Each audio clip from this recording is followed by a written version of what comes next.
에베네셀의 하나님을 체험하라 라는 제목으로 우리 말씀을 통해 같이 은혜 나누기 원합니다. 그리스도인에게 가장 큰 축복은 에베네셀의 하나님을 체험하는 거예요. 왜냐하면 이 에베네셀의 뜻이 도움이라는 뜻이에요. 도움. 나를 도우신다. 도움의 돌이라는 뜻입니다. 어떤 리더십을 가르치는 강사가 목사님이신데 그 목사님이 하시는 얘기는 내가 1등의 자리에 섰을 때 내 주변에 아무도 없다면 그 인생은 1등, 승리한, 성공한 인생이 아니라 실패한 인생이다 라고 말해요. 그러니까 나에게 돕는 이가 있는가? 성경에 하나님에 대한 말씀들이 있어요. 하나님의 성품에 대한 말씀들이 있습니다. 자, 이 말씀 혹시 이 말씀 한 번씩 한번 물어볼 테니까 나는 알고 있는가? 여호와 이레 무슨 뜻이죠? 여호와 이레 준비하신 하나님.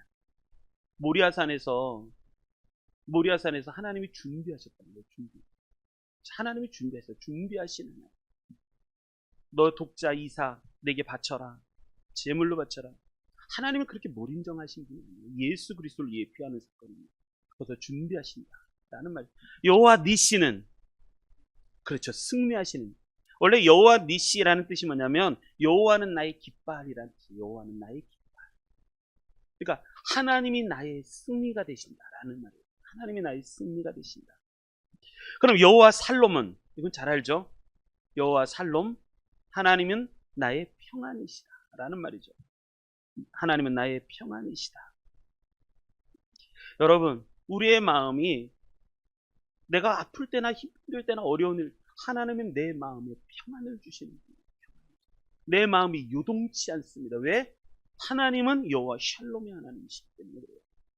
여호와 라파 치료하신 하나님. 내가 병이 들고 어렵고 힘들 때 하나님이 나를 치료하신다는 거예요. 여호와 라파. 내 병을 치료하신 하나님. 여호와 라파의 하나님. 그리고 여호와 로이. 할렐루야. 정답. 나의 목자이신. 여호와는 나의 목자신 했을 때 그 목자가 여호와 로이라는 거예요. 여호와 로이. 여호와는 나의 목자이신 하나님. 그리고 여호와 치드케누. 이것은 여호와는 나의 의로우시다. 나를 정결하게 하신다. 거룩하게 하신다 라는 뜻이죠. 여호와는 나의 의로움이시다 라고 말씀하시는 거죠. 그리고 여호와 삼마. 에스겔서에 나오는 말씀인데 여호와 삼마. 거기 계시는 하나님이라는 뜻이에요. 거기 계시는 하나님. 하나님이 항상 나와 함께 계신다. 나를 버리지 않으신다. 거기 계시는 하나님이라는 뜻이에요. 거기 계시는 하나님. 이것만 알아도, 이 뜻의 깊이만 알아도 여러분 인생 외롭지 않습니다. 나를 여호와 하나님께서 이런 분이시다라는 거죠. 근데 오늘 말씀은 그겁니다. 이 7장 전체 주제가 하나 또 있습니다. 여호와 에베네셀. 나를 도우시는 하나님. 이런 뜻이에요. 나를 도우시는 하나님. 여호와 에베네셀의 하나님. 나를 도우시는 하나님. 이게 도우시는 하나님. 이 에베네셀, 도움의 돌이라는 뜻이죠. 하나님의 도우심을 체험하는 장소. 그래서 그 지역 이름을 에베네셀이라고 했어요. 에베네셀. 나를 도우시는 체험. 나를 도우시는 하나님을 체험하는 장소. 그래서 거기다가 돌을 놓죠. 그래서 돌 이름을 에베네셀이라고 말해요. 이게 7장 전체에 흐르고 있는 맥입니다. 맥. 하나님이 나를 돕고 계신다. 그래서 하나님이 나를 위해서 싸우고 계시고 나를 체험하게 하시고 나를 도우시는 하나님이라는 뜻이에요. 그 뜻. 잘 승리하시기를 주님의 이름으로 축복합니다. 그런데 승리하는 인생, 승리하는 신앙을 준비하려면 어떻게 될 것인가? 손자병법에 이런 얘기가 나옵니다. 승병선승 이후 구전이라는 말이 있고 패병선전 이후 구승이라는 말이 있습니다. 그러니까 승병선승, 승리하는 병사는 선승, 승리할 수 있는 조건을 다 준비해 놓고, 그러니까 승리할 조건을 다 준비해 놓고 상황을 다 만들어, 그리고 이후 구전, 그 다음에 전쟁을 한다는 거예요. 그런데 패병선전, 패하는 군사는, 병사는 전쟁을 먼저 일으킵니다. 전쟁을 먼저 일으켜 놓고 이후에 승리를 구한다는 거예요. 승리를. 보이지 않는 영적인 상황, 보이지 않는 영적인 승리, 보이지 않는 영적인 믿음을 다 준비해 놓고 나서 전쟁에 나가면 하나님이 승리하게 하시는데, 그게 아니라 뭐부터 해놓으면 전쟁부터 일으키는 거예요. 뭘 하면 내가 먼저 다 해놓는 거예요. 하나님하고 상관이 하나도 없어요. 그러니까 하나님이 나를 에베네셀 하나님 도우시지 않아요. 자, 이러한 영적인 승리, 에베네셀의 하나님을 체험하시기를 바랍니다. 자, 에베네셀의 하나님을 체험하려면 어떻게 될 것인가? 자, 우리 말씀 보겠습니다. 7절부터 9절 읽겠습니다. 7절부터 9절 읽습니다. 시작. 이스라엘 자손이 미스바에 모였다 함을 블레셋 사람들이 듣고 그들의 방백들이 이스라엘을 치러 올라온지라. 이스라엘 자손들이 듣고 블레셋 사람들을 두려워하여 이스라엘 자손이 사무엘에게 이르되 당신은 우리를 위하여 우리 하나님 여호와께 쉬지 말고 부르짖어 우리를 블레셋 사람들의 손에서 구원하시게 하소서 하니, 사무엘이 젖 먹는 어린 양 하나를 가져다가 온전한 번제를 여호와께 드리고 이스라엘을 위하여 여호와께 부르짖음에 여호와께서 응답하셨더라. 아멘. 첫 번째, 에베네셀의 하나님을 체험하려면 어떻게 될까요? 첫 번째, 하나님에게 진심인 자가 되셔요. 첫 번째가 그거예요. 에베네셀이 나를 도우시는 하나님을 체험하려면 어떻게 될 것인가? 하나님에게 진심인 자가 되셔요. 이게 무슨 말인가? 자, 우리 말씀을 잘 보셔야 됩니다. 이스라엘 백성과 사무엘의 차이가 뭔가라는 거예요. 자, 이스라엘 자손이 미스바에 모였다 함을 누가 들었어요? 블레셋 사람들이 들었어요. 그리고 다섯 방백들이 연합해갖고 작전을 짜고 계획을 짜서 이스라엘 백성들을 공격하러 올라왔습니다. 그랬는데 이스라엘 자손들은 뭘 하고 있는가? 그들이 올라왔다는 말을 듣고 두려워 떨기 시작. 그 블레셋 사람들을 두려워하기 시작합니다. 그러면서 사무엘에게 이렇게 얘기합니다. 이스라엘 자손이 사무엘에게 이르되 당신은 우리를 위하여 우리 하나님 여호와 함께 쉬지 말고 부르짖어서 우리를 블레셋 사람의 손에서 구원하게 해달라. 다 주인이 뭐냐면 주인공이 우리예요. 우리. 내가 살아야 되겠다는 거예요. 내가 살아야 되니까 하나님 나를 좀 구해달라고 기도 좀 해달라는 거예요. 기도 좀. 그런데 사무엘은 어떻게 했는가? 사무엘이 어떻게 했는가? 9절 이렇게 얘기합니다. 사무엘이 젖 먹는 어린 양 하나를 가져다가 온전한 번제를 여호와께 드리고 이스라엘 위하여 여호와께 부르짖음에 여호와께서 응답하셨더라 라고 말씀합니다. 사무엘은 어떻게 했는가? 갑자기 사무엘이 젖 먹는 어린 양 하나를 가져다가 뭘 하냐면 제사를 드리기 시작합니다. 하나님 앞에 하나님 우리를 구해 주십시오. 나 지금 죽겠습니다. 블레셋 사람 다섯 방백이 연합해갖고 지금 코앞에까지 왔습니다. 우리를 구해 주십시오 하는데 사무엘은 뭐냐면 그 앞에서 제사를 드리기 시작합니다. 제사를 드리기 시작합니다. 전쟁은 일어났는데 적군이 코앞에 왔는데 사무엘은 뭘 하냐? 하나님 앞에 제물을 하나님께 드립니다. 여기에 큰 영적인 뜻이 있어요. 영적인 큰 뜻이 있습니다. 이 말이 무슨 말이냐면 사무엘은요, 이스라엘 자손은 하나님이 나를 구해주시고 도와주시고 나를 구원해 주시는 그 도움이 필요한 건데, 근데 사무엘은 뭐냐면 하나님과의 관계가 더 중요해요. 하나님과의 관계가 더. 그래서 뭐냐면 사무엘은 절대적으로 하나님을 의지하기 시작해요. 그게 제사예요. 여러분, 우리는 그렇습니다. 좋은 일이 생기면 감사하죠. 나쁜 일이 생기면 원망합니다. 그러니까 우리가 인간입니다. 사람입니다. 내 마음 나도 잘 몰라요. 좋은 일에 따라 움직이고 나쁜 일이면 나쁜 일에 따라 움직이고 하나님이 내 마음의 중심에 계셔야 되는데 그러면 요동치 않대. 여호와 라파의 하나님, 여호와 샬롬의 하나님, 여호와 니시의 하나님 나에게 승리의 깃발이 되셔서 나를 승리케 하신다. 그게 아니라 내 중심, 내 마음이 내 중심이어서 좋은 일이 있으면 확, 나쁜 일이 있으면 오 이래버리는 게 인간이에요.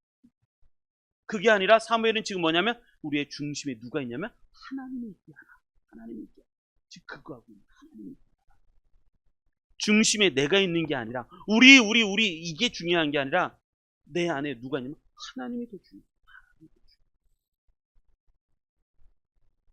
좋은 일이 있어도 중심에 하나님이 있게 하고 어려운 일이 있어도 중심에 하나님이 있으면 여러분 흔들리지 않습니다. 흔들리는 이유가 왜 흔들릴까? 하나님이 빠진 인생을 살기 때문에. 하나님이 빠진 인생.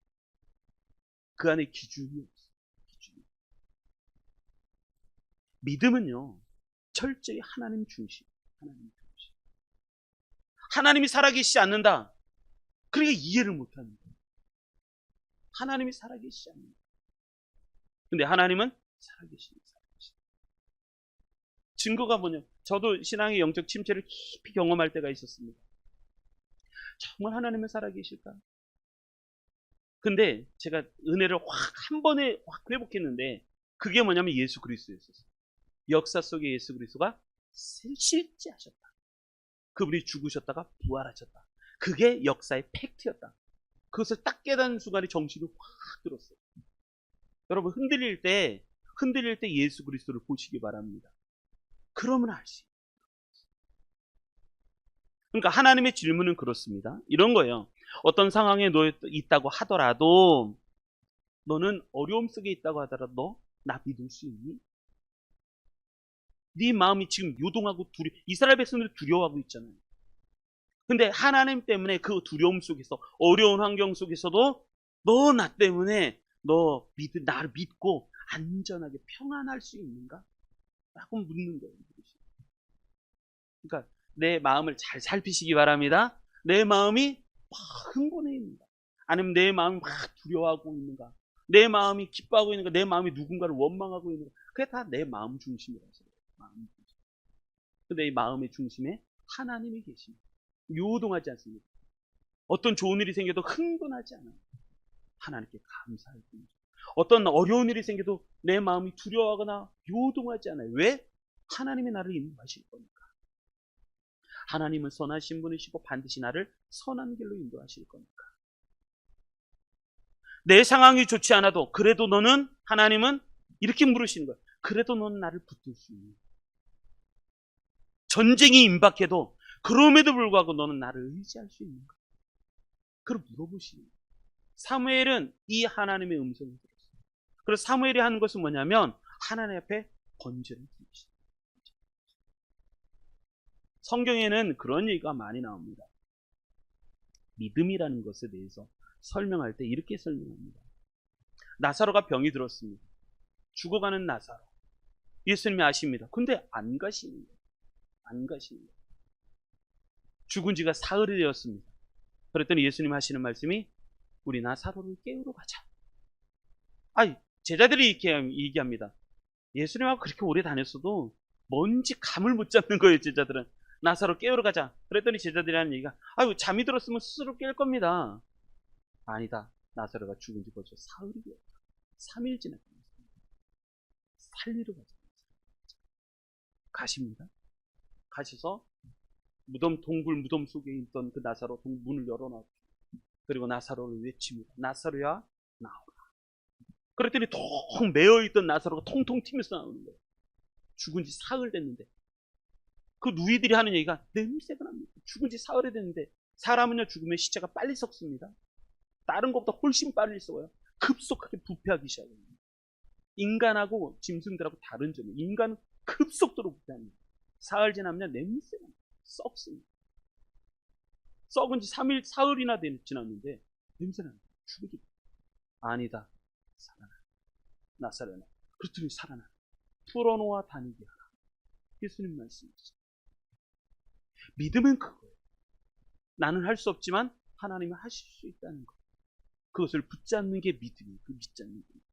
실로암 소경도 마찬가지입니다. 어느 날 요한복음에 보면 이렇게 얘기합니다. 9장에 보면 이렇게 예수께서 길을 가실 때 날 때부터 맹인된 사람이 있었습니다. 맹인된 사람. 그런데 제자들이 이렇게 묻습니다. 라비요, 이 사람이 맹인으로 난 것이 누구의 죄로 인함이니까? 자기이니까? 아니면 그의 부모이니까? 지 죄 때문에 이렇게 된 겁니까? 아니면 그의 부모 때문에 그렇습니까? 그랬더니 예수님께서 대답하여 하시되 이 사람이나 그 부모의 죄로 인한 것이 아니라 그에게서 하나님이 하시는 일을 나타내고자 합니다. 그에게서 하나님이 하시는 일을 나타내고자 지금 이런 일이 벌어졌다. 여러분, 이게 이걸 볼 수 있는 게 믿음입니다. 상황 보면 정답이 안 보이고 해답이 안 보이는데 하나님 보면 해답이 보이는 거예요. 하나님. 그걸 보는 게 믿음이에요. 믿음. 예배가 갖고 있는 영적인 의미는 분명합니다. 그것은 하나님과의 관계입니다. 하나님과의 관계. 지금 사무엘은 상황이 어렵고 힘들고 갑자기 적들이 찾아왔는데, 그런데 그럼에도 불구하고 나는 하나님과의 관계를 먼저 우선하겠다. 지금 그래서 예배를 드리고 있는 거예요. 예배를. 믿음이라는 게, 신앙이라는 게 뭐예요? 신앙. 제가 늘 얘기하죠. 이 신자가 무슨 신? 믿을 신자. 앙자는, 앙자가 중요합니다. 앙자. 앙자. 앙자가 무슨 앙자? 그렇죠. 따를 앙자. 따를. 우러를 앙자. 따를 앙자. 하나님을 우러르는, 하나님을 존귀하게 여겨서 하나님을 따라가는 거예요. 내가 믿고 따라가는 거예요. 그게 신앙이에요. 예배의 실패자가 뭐를 할 수 있겠어요? 예배를 실패하는 사람이, 예배에게 하나님에게 진실하지 않은 사람이 무엇에 진실하겠어요? 요즘 시대에 하나님을 믿고 예배를 드리고 사람들이 많이 모이는데 하나님에게 진실하지 않는 교회를 너무 많이 봤어요. 하나님이 자랑이 아니라 다른 게 자랑인 게 너무너무 많아요. 하나님에게 충성하지 않는 사람이 어떤 일에는 충성할 수 있겠어요? 하나님을 사랑하지 않는 사람이 누구를 사랑할 수 있겠어요? 불가능합니다. 할렐루야. 우리 성도님들은 하나님에게 진심인 사람이 되시기 바랍니다. 진심. 하나님에게 진심. 그래서 두려웠고 적들이 코앞에 몰려왔지만 사무엘은 나는 하나님에게 중심, 하나님에게 진심인 자가 되길 바랍니다. 그래서 하나님 앞에 제사를 드립니다. 그런데 오늘 본문에 보면 이런 말씀이 있습니다. 우리가 참 주목해서 봐야 할 단어가 온전한이라는 단어예요. 온전한. 사무엘이 젖 먹는 어린 양 하나를 가져다가 번제를 드리는데 그 번제를 어떻게 설명하냐면 온전하다라고 그랬어요. 온전한 번제. 온전한 번제. 이 온전하다라는 것은 뭐냐면 완전하다는 뜻이에요. 완전. 나는 하나님을 예배할 때 완전한, 전부, 전체로 하나님 앞에 드리는 거예요. 80%, 90%, 99%가 드리는 게 아니라 100% 온전하게, 완전하게 하나님 앞에 예배를 드려요. 온전한 거. 온전하다는 말은 99%가 아니에요. 99.999%가 아니에요. 온전한 얘기는 완전한 100%. 하나님 앞에 100% 예배를 드려요. 지금 사무엘은 그거 하고 있어요. 여러분 상황 보지 마십시오. 상황을 보면 100% 넘어집니다. 하나님 보셔야 돼요. 그래야지 이기는 거예요. 그래야지. 잘못된 제사의 예가 많죠. 이 사무엘상 1장, 2장, 3장 쭉 넘어가면 무슨 얘기가 벌어지냐면 블레셋과의 먼저 전쟁이 한 번 있었습니다. 처음 전투였죠. 그런데 그 전투가 온전함이 빠진 전투였어요. 제사를 드리는데 제사의 온전함이 없어요. 그러니까 전투가 벌어지는데 하나님에게 묻지도 않고 지들이 나가서 싸워요. 거기서 수만 명이 놀래갖고, 그럼 어떻게 해야 될 것인가? 두 번째 전쟁이 벌어질 때, 맞아, 언약궤가 빠졌다. 언약궤를 가져다가 전쟁이 임하면 우리 이길 거야. 그러니까 하나님의 힘을 내 승리의 도구로 쓰는 거예요. 이게 진짜 잘못된 믿음이에요. 그러니까 내가 승리하고자 하나님의 힘이 빌리는 거예요. 이걸 우리는 미신이라고 해요. 미신. 우리나라의 근본적인 신앙은 에미니즘, 미신입니다. 미신. 그러니까 정한수 떠놓고 하늘에 있는 신이요, 바다에 있는 신이요, 저 동구 밖에 있는 신이요, 뭐든지 나를 좀 도와주면 도와달라는 거예요. 누군가는 중요하지 않아요. 그 힘이 필요한 거예요. 이걸 보면 미신이죠. 미신. 우리나라에 아직 교회를 다니는데 미신이 많아요. 그러니까 내가 승리하는데 뭐가 아니면 하나님의 힘이 필요한 거예요. 여러분 이러면 안 돼요. 신앙은 그게 아니에요. 항상 하나님이 앞서게 하십시오. 그게 더 중요한 거예요. 하나님이 그만두라고 하면 어떻게 할 거예요? 그만둘 거예요? 그걸 그만둘 수 있는 게 믿음이겠죠. 근데 못 그만둬요. 왜? 욕심이 붙어 있어요. 그 미신에 욕심이 붙어 있어요. 그 욕심을 이루려고 하나님의 능력이 필요한 거예요. 우리는 이걸 미신이라고 해요. 미신적인 신앙이 너무 많아요.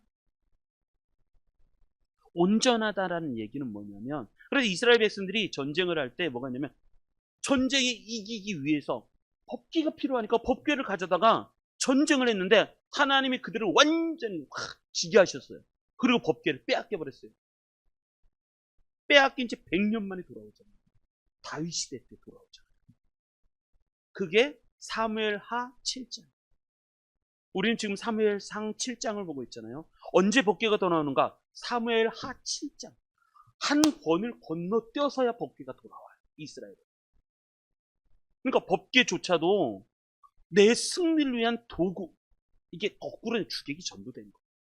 이거 진짜 믿음이 아니에요. 사울이 드리는 제사. 나중에 사울이 왕이 되죠. 사무엘을 기다리지 못하고 자기가 마음대로 제사를 드려요. 전쟁을 이기기 위해서 제사도 마음껏 드려요. 마음대로 드립니다. 그러다가 대패를 하죠. 그런데 사무엘이 드리는 제사는 그게 하나님 앞에 온전한 제사. 전쟁, 그것도 중요하죠. 그런데 나를 도우시는 에베네셀 하나님을 믿고 먼저 내가 하나님과의 관계, 하나님 앞에 온전하게 서는 거, 거룩하게 서는 그게 먼저 중요합니다. 그래서 그 앞에 하나님께 제사를 드립니다. 그러니까 항상 하나님이 앞서게 하시기 바랍니다. 그래야지 승리할 수 있어요. 하나님께 모든 것을 맡기는 제사, 전적인 신뢰를 드리는 제사. 그러니까 이게 한마디로 얘기하면 하나님에게 진심인 자. 지금 그걸 얘기해요. 하나님에게 진심인 자. 그러신 우리 성도님들 되시기 바랍니다. 우리의 신앙은 분명히 그래요. 우리는 이제 찬양을 통해서 그러죠. 하나님이 가라 하시면 가고 서라 하시면 서겠습니다. 진짜요? 안 그런다니까요. 내가 가고 싶을 때 내가 가요. 하나님 좀 따라오세요. 그런단 말이에요. 운전대를 하나님께 맡기는 게 믿음이에요. 내가 운전하고 하나님 옆에 태우거나 뒤에 태우고 하나님 저 이런 게 아니라 운전대를 하나님께 맡겨요. 신앙 훈련은요, 제자 훈련은 뭘 얘기하는가? 운전대를 하나님께 맡기는 게 제자 훈련이에요. 제가 전공이 제자 훈련이거든요. 자, 하나님에게 진심인 성도님들이 되시기 바랍니다. 그래야 에베네셀의 하나님을 치유. 그리고 두 번째. 자, 두 번째 말씀 보겠습니다. 한 번 더 읽겠습니다. 9절 읽겠습니다. 9절 시작. 사무엘이 젖 먹는 어린 양 하나를 가져다가 온전한 번제를 여호와께 드리고 이스라엘을 위하여 여호와께 부르짖음에 여호와께서 응답하셨더라. 아멘. 두 번째, 에베네셀 하나님을 체험하는 두 번째 비결. 그것은 뭐냐면 여기서 잘 봐야 될 말씀이 사무엘이 젖 먹는 어린 양 하나를 가져다가 라는 말이에요. 젖 먹는 어린 양 하나. 이게 우리가 봐야 될 두 번째 말씀입니다. 젖 먹는 어린 양이라는 말은 뭐냐면 제물로 드려지는 양인데 매우 어린 양. 매우 어린 양. 그러니까 이 어린 양은 하나님께 드려지는 완전하게 헌신된 어린 양입니다. 이 어린 양은 누구를 상징하는가? 예수 그리스도를 상징합니다. 예수 그리스도. 특별히 번제를 상징하는 것은 예수 그리스도의 십자가를 상징합니다. 온전한 제사는 예수 그리스도의 십자가. 이것이 예수님의 십자가에서 온전히 완성이 되잖아요. 그러니까 우리가 에베네셀의 하나님을 체험하려면 어떤 것을 해야 되는가? 예수 그리스도와 그의 십자가를 의지할 수 있어야 된다 라는 말씀입니다. 여러분, 대부분의 모든 우리 인생의 문제는요, 언제 이기는가? 십자가를 깨달을 때 이기게 되어 있습니다. 왜냐하면 십자가를 깨닫는 성도를 하나님은 지켜주시고, 여기 보면 얘기하잖아요. 응답하셨더라. 맨 마지막에 나오잖아요. 여호와께서 응답하셨더라. 어떤 사람을? 어린 양으로 하나님 앞에 온전한 번제를 드리는 자. 그 자에게 하나님이 응답하셨다. 그러니까 우리의 모든 대부분의 문제는 십자가를 깨달을 때예요. 십자가를 깨달을 때. 그래야지 승리합니다. 여러분, 십자가가 내게 어떤 의미인가라는 거죠. 십자가는 나에게 어떤 무게를 갖고 있는가? 십자가는 나에게 얼마나 중요한가? 십자가는 나에게 최선인가? 나는 십자가를 볼 때 최선인가? 십자가가 나에게 어떤 의미인가? 사람들이 묻습니다. 하나님이 나를 사랑하신다고? 어디요? 보여주십시오. 그럼 우리가 할 말은 딱 뭐냐면 십자가예요. 그분이 나를 위해서 죽으셨다. 그분이 내 죄를 지시고 죽으셨다. 지옥 갈 나를 대신해서 죽으셨다는 거예요. 예배 시간은 무엇인가? 십자가를 회복하는 시간. 십자가의 사랑, 십자가의 은혜를 회복하는 시간이 예배 시간이에요. 우리는 굉장히 자기 감정적이에요. 자기 감정적. 감정에 취하지 마십시오. 우리는 하나님께 집중하셔야 됩니다. 하나님께. 믿음의 확신은 언제 생기는가? 십자가를 체험할 때 오는 거예요. 내 안에 믿음이 언제 살아나고 하나님의 살아계심 언제 체험하는가? 십자가를 체험할 때, 십자가를 체험할 때. 하나님의 어마어마한 세상의 모든 걸로도 감당할 수 없는, 우리가 어떻게 받을 수 없는 그 하나님이 나를 사랑하셔서 그 아들, 독생자 하나밖에 없는 아들을 주셔서 나를 구원하신 거죠. 그래서 믿음의 중심에는 십자가가 있는 거예요. 십자가. 자, 어려운 일이 있을 때마다 십자가를 바라보시기 바랍니다. 그래서 보면 이렇게 얘기하는 거죠. 예수 그리스도의 십자가. 히브리서 3장 1절에 보면, 그러므로 함께 하늘의 부르심을 받은 거룩한 형제들아, 우리가 믿는 도리의 사도이시며 대제사장이신 예수를 깊이 생각하라. 그리고 히브리서 12장 1절 2절에도 이렇게 얘기합니다. 이러므로 우리에게 구름같이 둘러싼 허다한 증인들이 있으니 모든 무거운 것과 얽매기 쉬운 죄를 벗어버리고 인내로서 우리 앞에 당한 경주를 하며 믿음의 주요 또 온전하게 하신 이인 예수를 바라보자. 그는 그 앞에 있는 기쁨을 위하여 십자가를 참으사 부끄러움을 개의치 아니하시더니 하나님 보좌 우편에 앉으셨느니라. 예수를 바라보자. 사무엘이 한 건 뭐냐? 예수 그리스도의 십자가. 어린 양, 젖 먹는 어린 양을 온전한 번제로 드렸다. 그래서 뭐가 있냐면 예배 시간의 중심, 십자가를 회복하는 그런 은혜가 있으시기 바랍니다. 십자가 중심의 신앙을 회복하시는 성도님들 되시기 바랍니다. 그리고 나서 이제 그 다음 말씀 또 보겠습니다. 그 다음 말씀. 자, 9절 한 번 더 읽겠습니다. 9절 읽습니다. 시작. 사무엘이 젖 먹는 어린 양 하나를 가져다가 온전한 번제를 여호와께 드리고 이스라엘 위하여 여호와께 부르짖음에 여호와께서 응답하셨더라. 아멘. 그리고 세 번째, 에베네셀 하나님을 체험하려면 어떻게 될 것인가? 부르짖다. 여기서 중요한 단어가 부르짖음에, 여호와께 부르짖음에. 부르짖는 기도가 있어요. 부르짖는 기도.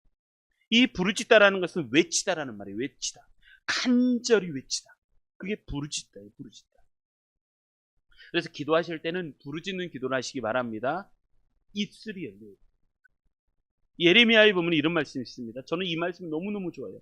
예레미야 33장 2절로부터 3절에 보면, 이를 행하시는 여호와, 그것을 만들어 성취하시는 여호와, 그의 이름을 여호와라 하는 이가 이와 같이 이르시도다. 너는 내게 부르짖으라.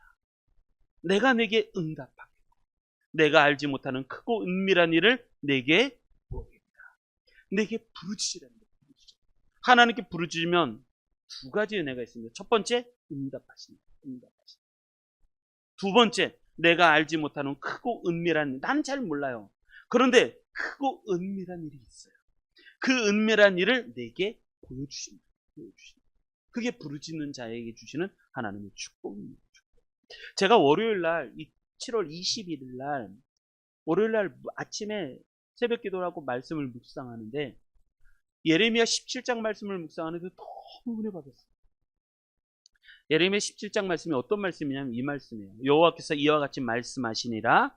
그러면서 쭉 말씀하시는 게 뭐냐면, 무릇 사람을 믿으며 육신으로 그의 힘을 삼고 마음이 여호와께서 떠난 그 사람은 저주를 받을 것이다. 그러니까 무릇 사람을 믿으며 육신으로 그의 힘을 삼고 마음이 여호와께서 떠난 그 사람은 저주를 받을 것이라. 그는 사막의 떨기나무 같아서 좋은 일이 오는 것을 보지 못하고 광야 건조한 곳 건전한 땅 사람이 살지 않는 땅에 살리라. 그러나 무릇 여호와를 의지하여 여호와를 의뢰하는 그 사람은 복을 받을 것이라. 아멘. 여러분 왜 그런지 아십니까? 사람은요 변해요. 나는 안 변해도 상대방이 변해요. 시간이 지나잖아요. 변해요. 변하니까 나는 그 사람을 믿고 싶은데, 왜냐하면 그 사람이 변하니까. 아무리 친한 친구도 변해요. 근데 그나마 그래도 가족이 좋은 거예요. 가족은 안 변하려고 해요.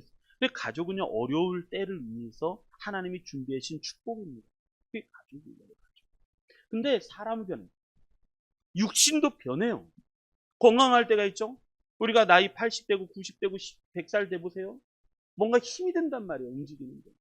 그러니까 사람도 변해요. 육신도 변해요. 근데 여호와는 안 변하시죠.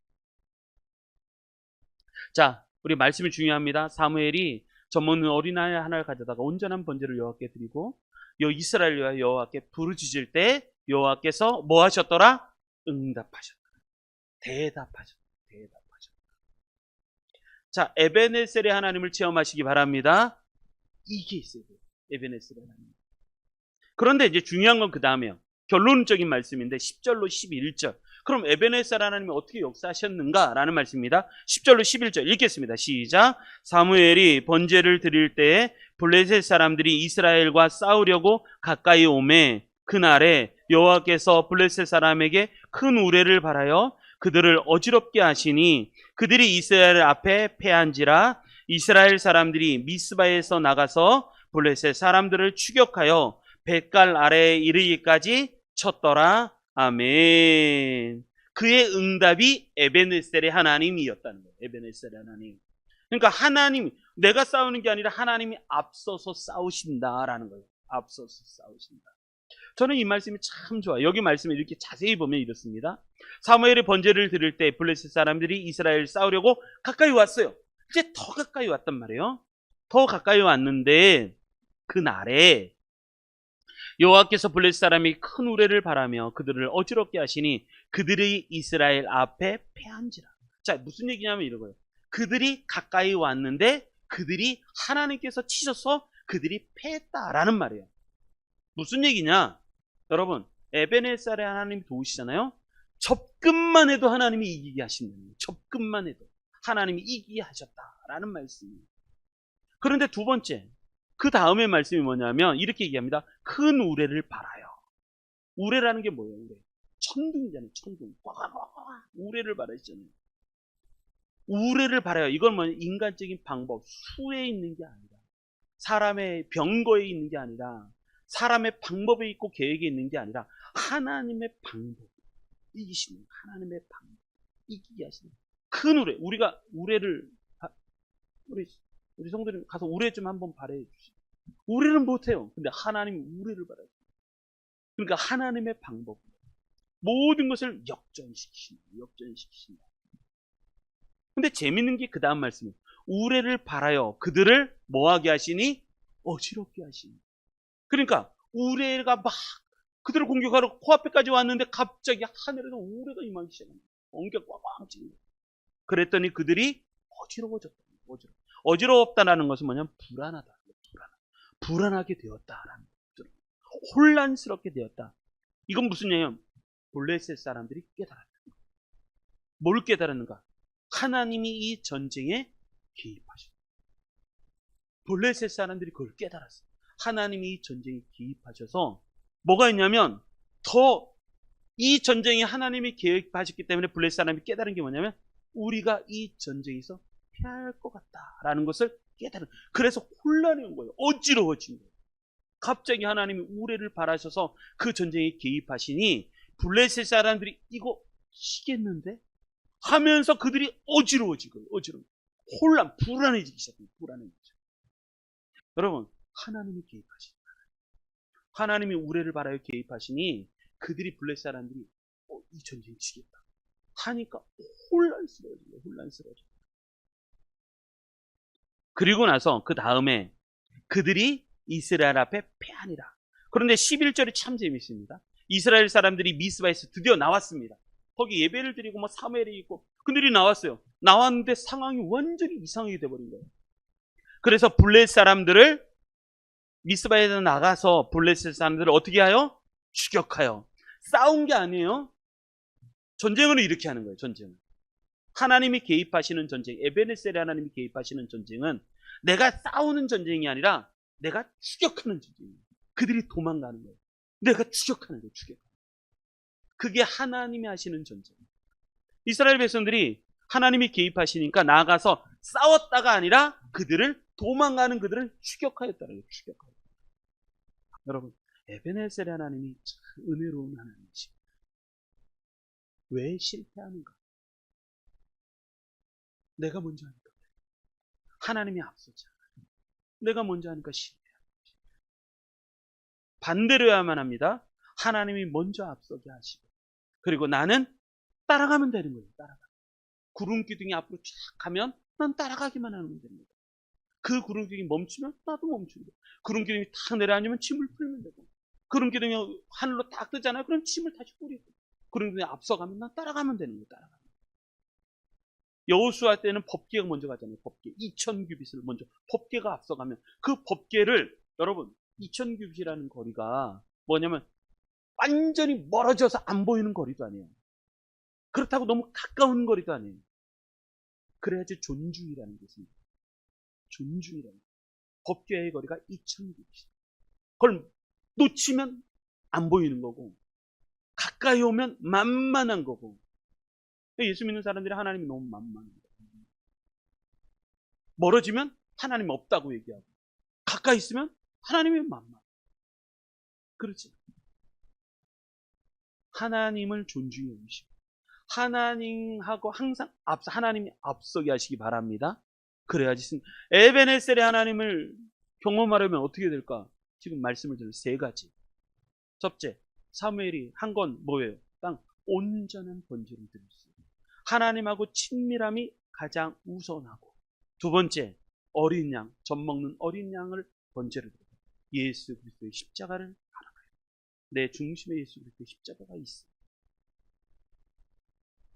목사님도 십자가가 없잖아요. 목사가 뭐예요? 다 똑같은 인간, 껍데기잖아요. 중심에 십자가가 없으면 망하는 거예요. 그게 목사는 가장 두려워요. 십자가가 있어요. 세 번째, 부르짖는 기도가 있을 때 하나님이 응답하셨더라. 자, 에베네셀의 하나님을 체험하시기 바랍니다. 실패하지 마십시오.